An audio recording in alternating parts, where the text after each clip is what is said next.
go. How you doing, man? All right? Is my video on? How do I turn my video on? Not yet. I'm just making sure. Right there. Here we go. Now it's working. How's life, bud? I'm good. Busy. My tooth fell out, so I had to go get it stuck back in today. That's why I've had a hectic one. I literally I saw that story. I saw that story and I was like, I think I must have missed the stories before that. All I heard was like super glue your tooth back in. I was like, I had obviously my teeth aren't real anyway, but this one fell out, and then I had no tooth, so I super glued it back in, but it fell back out. So my dentist has put it back on for me this morning. Is it veneers? Is it veneers where they? Yeah, they're kind of like that. Yeah. That's not the ones where they like make them into points and then, or is that just? No, these aren't. These are like over the top. Okay. Do you get all the bottom and top are done as well? I ain't got the bottom done yet. No, I will do. Shit. Yeah, so it fell out. So I was like, oh, I don't want to go on the podcast and no tooth. So I'll go get it stuck back in today. It's fine. We can put this in the outtakes. It's all good. Cool, bud. So welcome to the 1% podcast. Obviously, I've known you. Not even known you. I've heard. Yeah, I can say you say so, I guess. Yeah, I've known about you for a long time, and I feel like you're a prime example of 1%, potentially 2%. So I think over the last year for you, like shit's changed massively. Yeah. That was one of the reasons. I was like, just want to pick your brain and just get to know you and like get your story out there, man. So that's pretty much it. Cool. Yeah. So, who is Lewis? Fill me in, man. What's kind of like your childhood and like what was where we are today? So I've been in the industry, I'd say a long time, when it was up and coming, probably. Before it was like kind of popular to be an online coach, to do what we do now. We were kind of already doing this kind of thing. You was doing a similar thing. I kind of started in fitness when I was 16. Just going to the gym. My brother's in the Royal Marines, so he took me to the gym for the first time. And just from there, I kind of automatically found that this was kind of my thing. I was always into sports, but I was never good enough at any sport to go anywhere with it.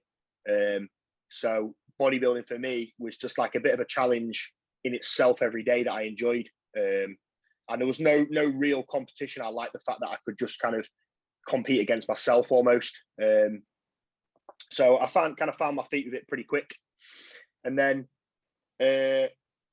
I was working in gyms from the age of 16, just working in the gym floor, talking to people, helping people with problems that they had in the gym, and found that I just enjoyed it. I enjoyed that kind of helping people, learning myself, putting that onto others, and just sort of that job and that industry.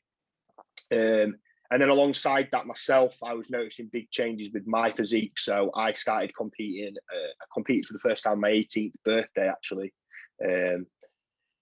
Just in men's physique, didn't really know what bodybuilding was. I just entered the closest show to me, which ended up being a PCA show. And I didn't know what any category was. So I just entered the men's physique category.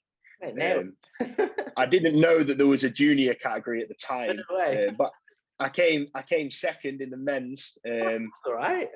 I just Googled online coaches on Google, a coach for a competition. I ended up finding Jamie DeRigo, and he ended up coaching me. No, I didn't know who he was. I didn't even have Instagram at the time. Yeah.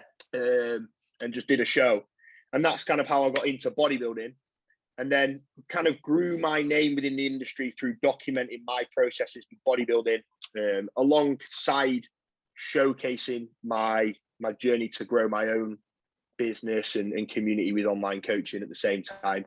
They kind of, as I grew my page with my bodybuilding, with my competing, and as I progressed, I was able to showcase my clients' results and get more clients to help more people. So they kind of worked hand in hand, and kind of build out to the point where I'm at now. So where I'm years down the line, for the second year running, trying to get my pro card this year. And now I'm full-time online. Have been for a year now, and business is better than it's ever been. Probably physique is better than it's ever been. And things have just kind of, over the last year, like you said, for me, kind of unbelievably, overwhelmingly blown up, really, which is awesome. And obviously you started prep like what, 2-3 days ago? No, I start prep on the. Oh, okay. I actually start prep on the 12th. Yeah. But at the moment, I'm kind of just maintaining where I'm at. Yeah. Just take a bit of downtime before you kind of. Yeah. Keep making sure health is a priority. Am I allowed to talk about PEDs and things on this? Am I allowed to be open with things like that? Obviously, I'm not a natural athlete, so this is the time now before prep where I need to make sure that my bloods are okay. I'm off cycle. I'm making sure I'm good. That's it. So what you doing in this time period? Just kind of just deloading a little bit, just kind of just backing off a little bit. So as of next week, for the next 2 weeks, training volume will be down. I've been on a cruise for the last 6 weeks, so by the time I jump back on it, it'll be like 8 to 10 weeks. Blood should be fine, and just kind of maintaining weight where it's at. Just getting myself ready to enter prep and put myself in the best position. Because obviously in what 12th, the 12th gyms are going to be open, everything's going to be open. This is probably what you're saying to your clients now. I'm like, guys, you're actually going to like what you've done in lockdown. You're just going to explode going back into the gym. You're going to respond so well, and this applies to you. Same thing when you go into a blast, exactly the same thing. You're going to respond so well. You're in the best position to do so. Yeah, I mean, gyms are going to open. I'm going to be able to push my body a little bit further. Obviously, I'm going to be in prep. That's going to carry a lot of motivation in terms of how hard I want to train. So for me, really, it's a case of making sure before I put my body under a crazy amount of stress, I'm almost ready to do that. Yeah, and then bodybuilding kind of gets this reputation that it's very obsessive, it's very extreme and things like that, which in a sense it is. But obviously for you have a family now, right? So yeah, man. So obviously you're juggling engagement life, the missus, and then obviously you're a dad as well. You're your stepdad, right? So I am, yeah. So what do you do? Because obviously you have a very busy business, full-time coaching, bodybuilding is a 24/7 job. So how do you balance, in a sense, this balance word? How do you bring in the family? To be fair, I feel like for me, that's kind of a step away from it. It makes me better at my bodybuilding. So online coaching is kind of a perfect job for my lifestyle, really. I can get up early in the morning. I can do the majority of my work under my own rules, under my own time, whenever I like to do it. So I can be finished work most days by midday, which means it gives me enough time to train. And then in the evenings, I can sit around and I can chill with the family. You know, I'm lucky enough that Maddie supports what I do, and she understands that I do have to be selfish at certain times, but I can work around it, and she helps me do that, which is good. So it's not really that hard. It's just a case of sometimes it just requires a little bit more preparation, and that's it. Yeah. You know, obviously I can't have as much freedom as you would have, been able to just go and do things whenever you'd like. Sometimes I've got to have Freya, and sometimes I've got to do other things on the weekends and stuff. But as long as I'm a bit more prepared and I'm a bit more organized with my time, I can fit everything in fine. Yeah, that's it, 100%. It is just that thing. It's just being organized, but also you're in a relationship where you understand each other, and that's the healthiest thing. Yeah. For like, because obviously Maddie's in the industry as well, right? Like she's Yeah, she's doing really well. She's like a big advocate of like coaching lifestyle clients, teaching people how to enjoy themselves, love what they eat, but also learn how to look after their bodies, train well, that kind of thing. And works with loads of different girls and females with just getting themselves to feel more confident and enjoying life at the same time and not being restricted in any way. So basically telling them not to do what I do. But yeah, drawing different types of help compared to her as well, don't you? That's the thing. Yeah, it means that like I can pass on certain clients to her. If she has any girls that want to go down the competing route, she can pass them to me. It works well. Yeah. How have you found, like, obviously we got to cover it. How have you found this lockdown compared to the last? Well, how have you found the last really? So to be honest, the first lockdown wasn't too bad for me because I had access to a gym. But I've moved since then, so I live in a different city now, and I just kitted my garage out like big time. So I have everything that I need to train. The only thing I would say is from a social aspect, I kind of miss the social side of going to the gym. But for someone like me who doesn't really care, who just wants to get on with it, it's okay. I can still do what I love to do, so I don't mind so much. Yeah. And this Um, yeah. No, Fine, go. This is where it kind of comes down to it, the amount of people that you've probably got it as well. Oh, Lewis, you're so lucky to have this equipment and things like that. And you're like, so just like, I think it's where we talk about this thing called luck. And personally, I think it's just fucking bollocks. Like this whole thing called luck and things like that. Like you put yourself in a position to buy equipment, to potentially find even a house with a garage and things like that. I know that lots of people don't have the space and things like that. But when it is a big priority or something is a big priority in your life, you'll invest money into it. You'll do whatever it needs to take, sort of thing. And you've done exactly that. Like you've got, I'm assuming you've got a garage, right? Is that right? With your new place? Yeah. Yeah. Do you want to shut up? I'm on a podcast. Where is it? The dog? Yeah. We've got a dog. We rescued a dog not long ago from Romania. And yeah, she's a bit of a little shit. Where you live? Where have you moved from to now? I used to live in Cleethorpes. Do you know where that is? It's like on the coast. Yeah. And I live in Hull now. Okay, yeah. What's going to be your home gym when you go back? Is it still going to be Ultraflex? It'll be Ultraflex, yeah. Yeah. How far is that from you then? I don't even know. 5 minutes. Oh, is it? Yeah. Oh, yeah, that's so. Now. Is that Rotherham? Hull. Ultraflex Hull. Oh, Hull. Oh, okay. I live in Hull, and Ultraflex Hull, coincidentally, is the closest gym. So how many Ultraflexes are there now? Rotherham, York, Normanton, Leeds, Hull. Oh shit, it's quite a lot. Durham. Yeah, quite a lot. Maybe 6 or 7. And they're all in the north at the moment, though, aren't they? All Midlands up. Yeah, there's going to be something like Manchester coming soon, I think, but I don't know. I may have a bigger role working with Ultraflex soon, but we'll see. Nice, man. Fuck, decent. Yeah. I'm not going to give you a podcast exclusive yet because I'll. No, you're good. Let's say keep under the radar for now. Halfway through prep, we'll jump back in, so it's cool. And then, obviously, fitness has been a massive part of your life, and it still is. But like, what's kind of like, I'd say at the moment, what's kind of like your pet peeves at the moment in the industry? I'm going to sound like a right moaner. I've got a couple actually at the moment that have been. I actually ranted about one yesterday on my story. Is this about the? Go on. So at the moment, the fitness industry, and you'll know, being in it at the time that you have, it wasn't so popular when we first started. Whenever you used to be a PT at a pure gym years ago, I remember that.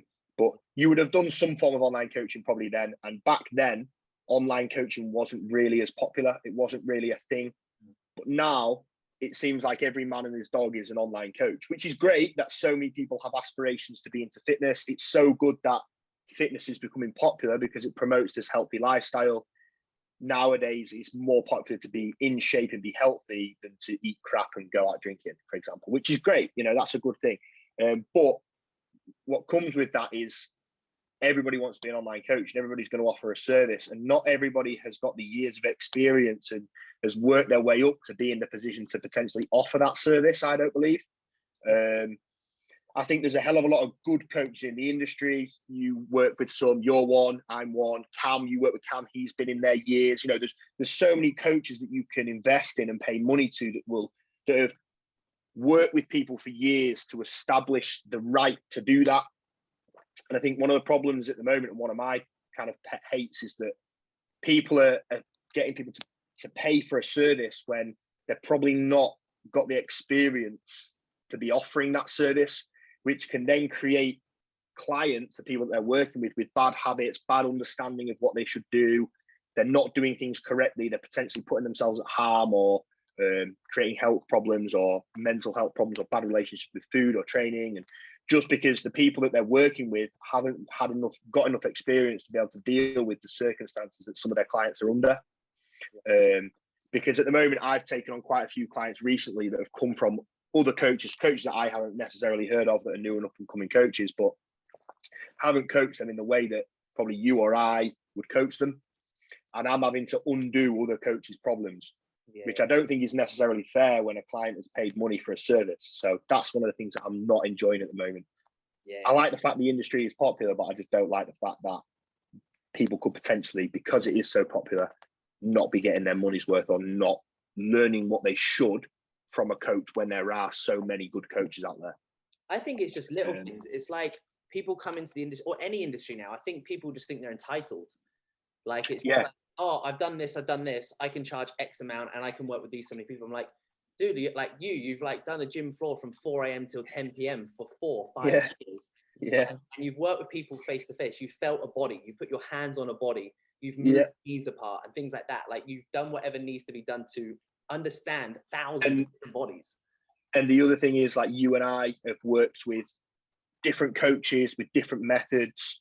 We've been able to establish ourselves of the methods that we like to use, the methods that we believe work for people. We've built a foundation and knowledge base, not just off what we've learned, but off some of the best and most experienced people in the game. And we can offer a good service based on that. And it just, because I do generally care about the well-being and the people getting and trying to get in shape, of my clients or potential clients, I don't like to see them not working with someone that I believe would be best for them. That's all. Yeah, no, totally agree. And I also think as well, when you push your body to an extreme like you do as well, in deep down, you know, in a sense, it's not a healthy thing for most people to do. So actually, you have a huge understanding of the extremes, and because you're very open-minded, you can come into the middle and be like, most people, not like, how many people want to be a professional bodybuilder? Like, not many. So actually, like, having the understanding that not everyone wants to be a pro athlete or have this thing. So you meet in the middle and find like, yeah, you can eat out and do all this sort of stuff. You have that years of knowledge and flexibility that you can integrate it into your own coaching style, sort of thing. Yeah. Massively. Yeah. No, that's it. No. That's kind of what's been bugging me recently. But don't get me wrong, I mean, the fitness industry as a whole increased in popularity and more people wanting to be online coaching. That is great. You know, it's a good industry to be in, and the more people there are to be online coaches, the more people there are for people like us to connect with and to be on the same level with, which is great. It's just, I think people should do it in the right way, not just get themselves a gym membership, go to the gym for a few months and then think, I'm going to coach some people. Yeah. There's a way to go about it, I believe. That's all. And it's not me to say people shouldn't get into the industry. It's just, I don't want people to not be to be coaching people when they don't have the experience to do so. That's all. No, that's it. Yeah, like hunt around sort of thing. Find people. Sound like a right killjoy, but you know what I mean. Man, it's true, that because I don't think it's nice just to express it sometimes, because a lot of people think it 100%, yeah, and clients even know it. It's only because someone like you, if I had to use you as an example, you've had to build up to the point where you've been for years. The knowledge that you have to work with the clients that you do, you haven't done that within a couple of months. You wouldn't have been able to offer the service that you do and provide clients and get the results you do with the knowledge that you would have had when being in the gym only 3 months. It's taken you years to be able to do what you do. And people are trying to do what you do with no way near the experience that you have. That's the only reason. When there's people like you out there that can offer the service and people can pay money for a quality service that they should be. Yeah. That's all.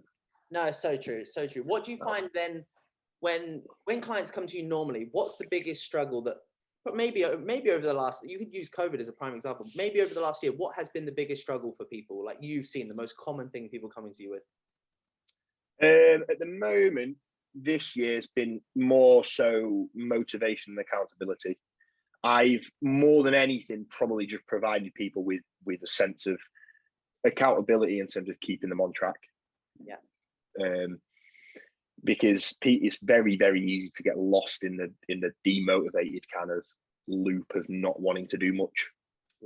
But this year specifically, I find that most people are investing in coaching just to keep themselves accountable, just to keep themselves going until gyms open, until normality resumes.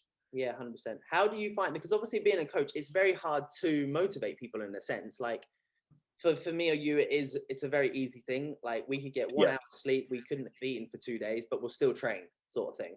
Yeah. But how do you keep? I've got a big group community, so luckily I've got a big group chat, and all my clients have become pretty good friends, and they all help each other. So we all kind of chip in and help each other and give each other like little tips and tricks and boosts to keep each other going. And we do like group little Zoom calls, and we chat and we have a laugh, and we just created a little bit of a community. And this is from like competitors to like beginners, just everybody just chipping in to try and just, if you see someone that's a beginner saying, look, for the first time today, I've been and done a push workout with a couple of dumbbells and I feel great, you're going to think, well, you've just started, I should be doing that as well. I'm going to pick up the dumbbells, I'm going to go out and I'm going to train and I'm going to give it some. And that they kind of feed off each other and it snowballs and they all just want to get involved. So I'm quite grateful to my clients for helping me help each other. Yeah, it says a lot though about what's nice is the community that you've brought in as doing your own journey, the people that you've brought in as well. And when you see people that work with you on a personal basis, helping each other out, it's pretty incredible actually. When you go into a WhatsApp group or a Facebook group, you're like, holy shit, like you guys generally give a fuck. Like, yeah, that's actually insane. It's such a nice feeling. So that's absolutely epic, man. No, it's awesome. Yeah, we're gonna have a big client meetup when COVID's over. Yeah, we're all gonna get together.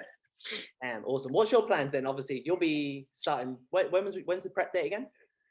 So I start prep on the day of gym's opening, so the 12th of April, which my first show won't be till the 22nd of August, which is a Two Bros regional show. Yeah.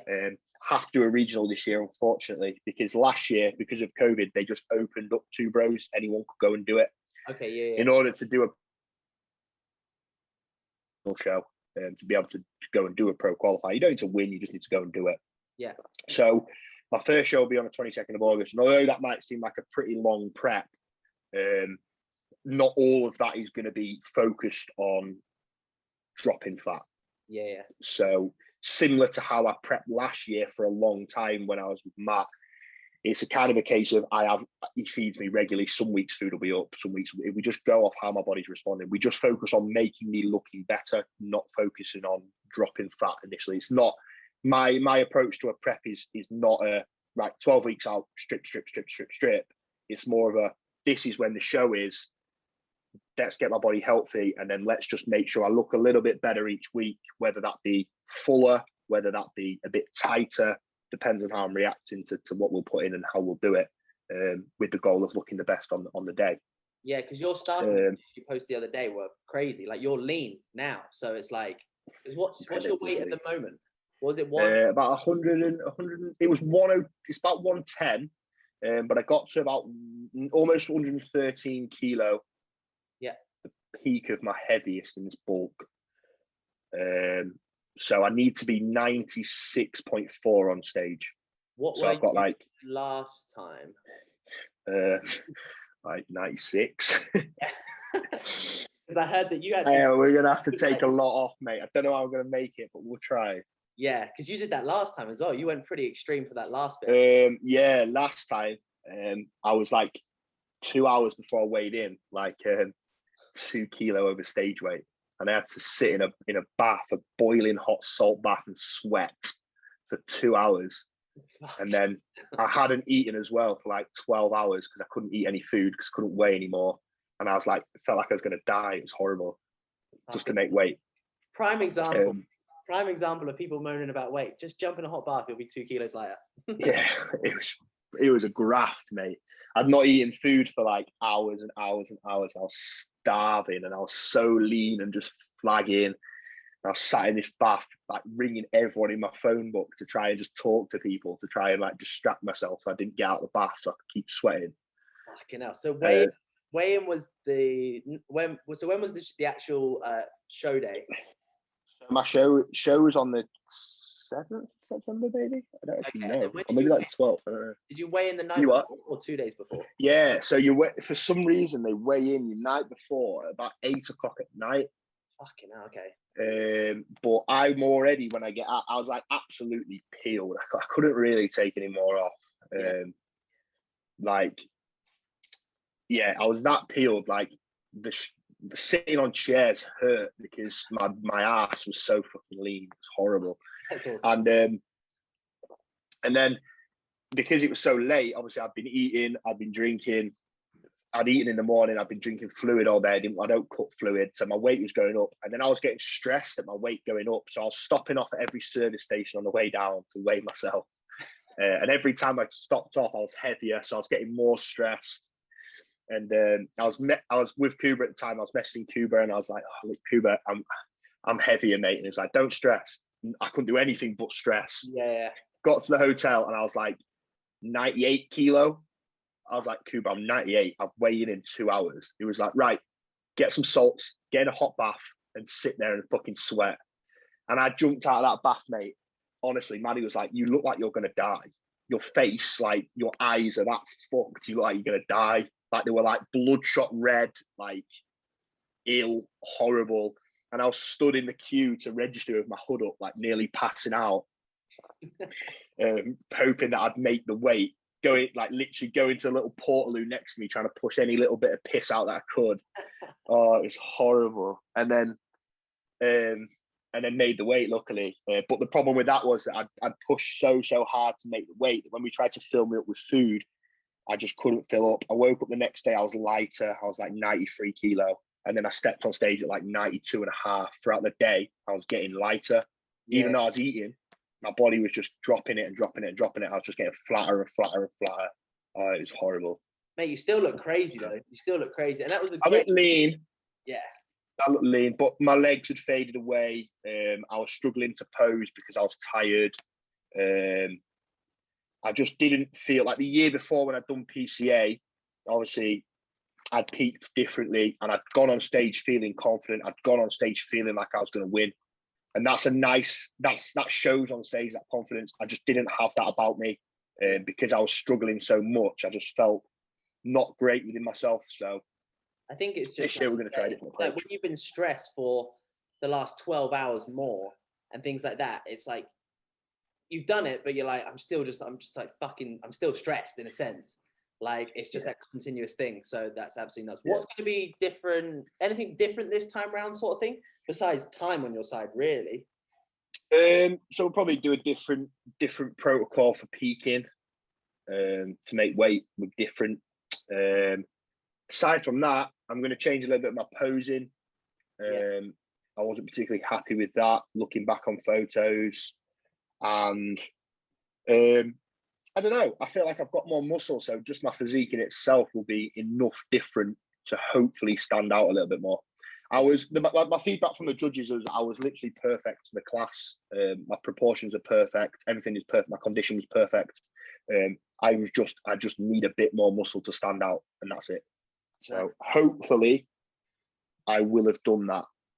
And depending on, in a sense, feedback from the first show, because this is when people are like, you're very determined to get a pro card, potentially. I don't know if it's going to be this year or whenever it is, but do you see yourself doing more than like a couple of shows this year or one show this year? Will you really hunt for it? Yeah, so this is going to be the year that I kind of grind. This is going to be my grinder year. I don't know if I'll compete next year because of the wedding. I've kind of promised Maddie that I'll put that first and not spend my money on shows now. Yeah. Do that instead. We'll see how that goes. But it's going to be a case of do my regional, and then I've got Italy on the 5th of September, and then depending on, do you want to make an appearance? Come here then. Go see my dog.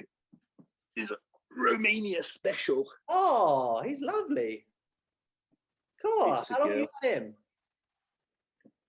him? About 2 months now. No way. Oh, damn. And you rescued him or her?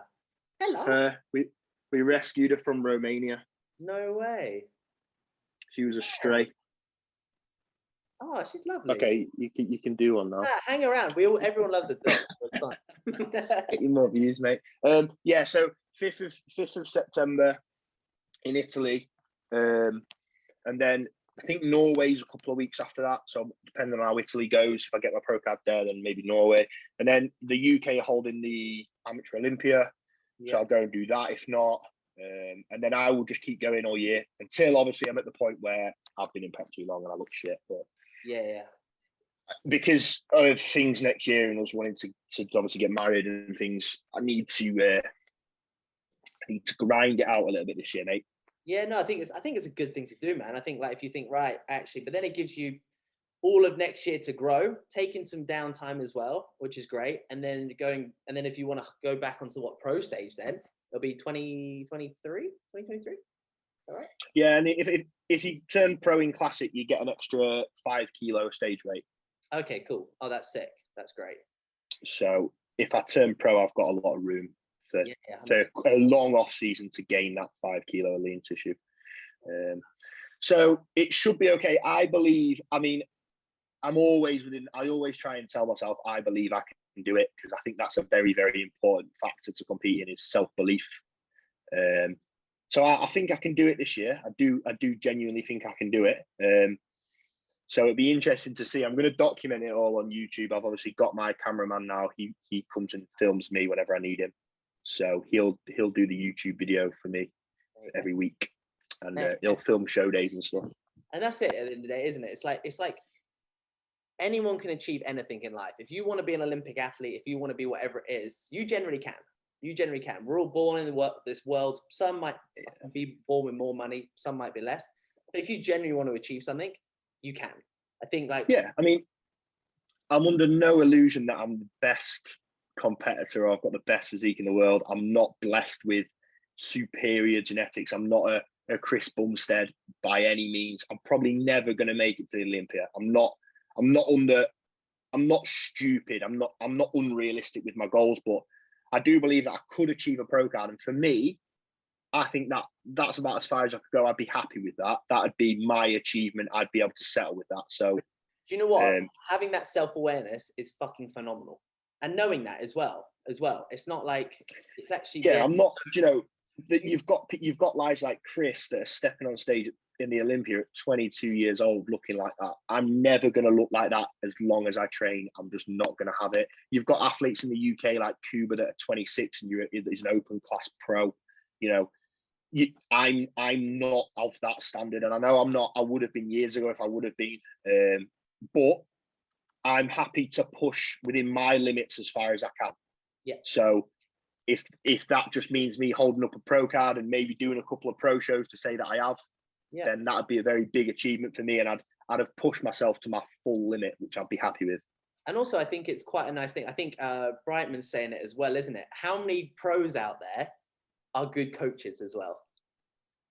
Yeah, do you know what as well? Like, that's one thing, is that no matter what I do with my competing and with that side of things, I would love to eventually help people just do shows and be known as a respectable comp prep coach. Yeah. I've not been prepping people for shows for very long at all. This year is probably my biggest year for the amount of people I've got coming to stage. I'd love to put a lot more into this and to really get into helping people get ready for shows, because I thoroughly enjoy that. And also as well, it's a typical thing, like we said, you're leading from the front. That's all it comes down to. You've done the graph, you've been in the trenches and things like that. You've sat in fucking baths for 2 hours, sweating your tits off.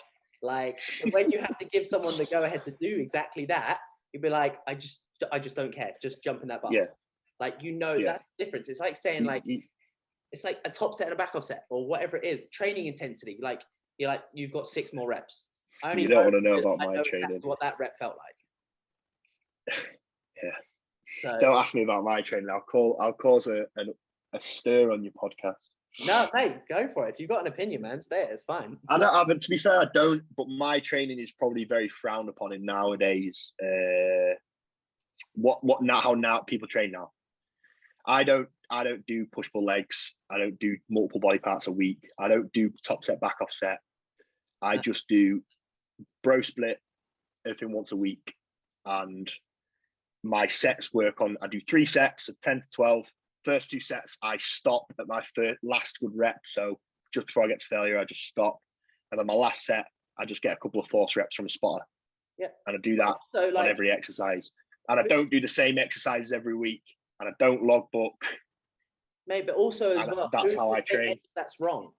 Because you look definitely not wrong. In the past, they've all done it. There's loads of ways to skin a cat. There's loads of ways to get in the best shape of your life. There's loads of ways to The only reason I do it is because I've done the top set, back off set thing. I've done the push pull legs. And one thing that I started competing is just because I really enjoyed the gym side of things. And if I had to pick between competing and looking the best on stage or enjoying myself in the gym and not looking as good, I'd pick that, because I'm in the gym every day. And to me, that's more important. Yeah. Because it's a bigger release, and I get more out of being in the gym and training how I like to train than I do from looking potentially being as optimal as I possibly can. Yeah. As long as I'm improving somewhat and at the same time I'm absolutely loving what I'm doing in the gym, then I am fully happy. But also, man, I wish more people would say that, because I think people think there's this magical thing about this training and this, because it's fashionable at the moment. I just had my sports masseuse around the other day, and he was like, oh, mate, like, why is scraping become fashionable again? Scraping's been around for fucking years, but all of a sudden everyone wants to scrape the shit out of you. I'm like, he was like, I've got hands. That's I true. can't get a fucking scraper in there. I'm going to stick my thumb in there. It's exactly the same thing as training, man. It's like, actually, like, yeah. They all work. And it's like, if you respond, you enjoy it. It's not that I even think my training is the best training. I just think it's the one that I like the most. It's not like I'd advocate it and tell people you need to do a bro split. I just think I'm going to do a bro split regardless of what you tell me, because I enjoy it, because I like it. Yeah, so also, I've done push-pull legs and I fucking hated it. I don't know why. It's just like, it's just... Do you know what? It's because at the end of my week on a Saturday, I do an arm day. I love an arm day on a Saturday. On a Saturday, me and Maddie, we usually get a takeaway. Yeah, I train arms, I come in the house, we're having a burger. It's what a Saturday that is. Yeah. To me, that's a perfect Saturday. Like, that's the way it is. But also as well, what's really like, it's lovely to hear as well, because like we said before, how many people want to be a pro athlete? I'm like, what you just said there appeals to 99.9% of the world. And that's probably why you've built a successful business, et cetera, et cetera. Do you know what I mean? So yeah, like I am super consistent and particular in everything that I do, but I am like that because I can enjoy everything that I do. Couldn't be that persistent all the time if I didn't enjoy every aspect. So I'm happy to get up early and do my cardio, happy to do my mobility every day. I'm happy to eat the same meals every day, most of the week. You know, I'm happy to do everything a professional bodybuilder would do because I do it the way I enjoy it. Yeah, no, it's quality, mate. Good. So kind of almost, I guess we can start to round up a little bit, but maybe like just a couple of things, maybe potentially like if people are on here looking to, I don't know, just take things 1% further, right? If that's business and fitness, kind of give one thing. How have you kind of one thing to build a successful business, one thing that people can take away with their training and nutrition, something like that? So what, in business training? Yeah, just kind of like, just a key thing off your head. Give it enough time. Time doing the same thing with business or training or nutrition for long enough will eventually see you success. Too many people are too quick to quit because they see people in a successful position and they aren't getting there as quick as they'd like to. The reality of it is the people that are in the successful positions have been doing it a lot longer than what you realize. And if it's with trying to grow your business, become a successful online coach, keep working on being coached for a very, very long time. And eventually you will see a breakthrough. Don't quit at it. Don't think I'm having a bad month, I'm going to stop, or I've not seen any uptake in clients for a while, I'm going to quit. Just keep doing it. Keep doing it regardless. If you truly love it, you will, so it won't be a problem. And the same with training. If you think I'm not growing, or I'm not getting lean enough, or I'm not getting stronger, don't stop. Still do your workouts, still keep training, still keep eating the food, because eventually you'll look back one day and you will have made ridiculous amounts of progress with your physique. Too many people nowadays with a younger generation up and coming aren't patient enough with any aspect of their training or business. They want it now, and it takes a very long time. So just don't quit and just expect things to take longer than what you realize, and it will eventually pay off for you. Yeah, mate, couldn't have said it better, mate. No, I appreciate that. And where can where can people find you? Instagram, YouTube? What's the best way for people to contact you? Yes, so Instagram, I kind of post my daily stuff on, so that's just at Lewis_Widgery, which is spelled Widgery. No one can spell it. And then YouTube is Fitness with Lewis, which I'll be posting as soon as gym's open and we're allowed to film. Liam, my cameraman, he'll be coming to mine once or twice a week, staying over at mine. He'll be filming day in the life stuff, training stuff, prep updates, physique updates, all that jazz for everybody to see if anyone who is interested. Is that be a new series? Yeah. The prep? Or so yeah, I obviously documented as much of my off season as I can with what that COVID allowed. Yeah. So that's on there if anyone wants to see the majority of my off season. But the new series will start.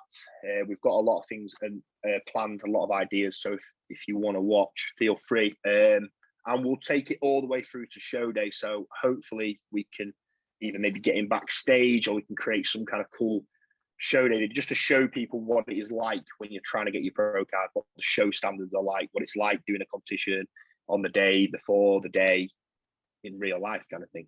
No, mate, absolutely love it. Absolutely. Thank you for giving me some of your time as well, buddy. And for sure, we'll have to, halfway through prep or something like that, we'll jump on. Once you got the energy, we'll jump back on for sure. That'll be fine. All right, cool. Oh, it's cool. Thank you so much. And I will love you, awesome, and I'll speak to you soon. All right, Manny. Have a good one, bud. See you soon.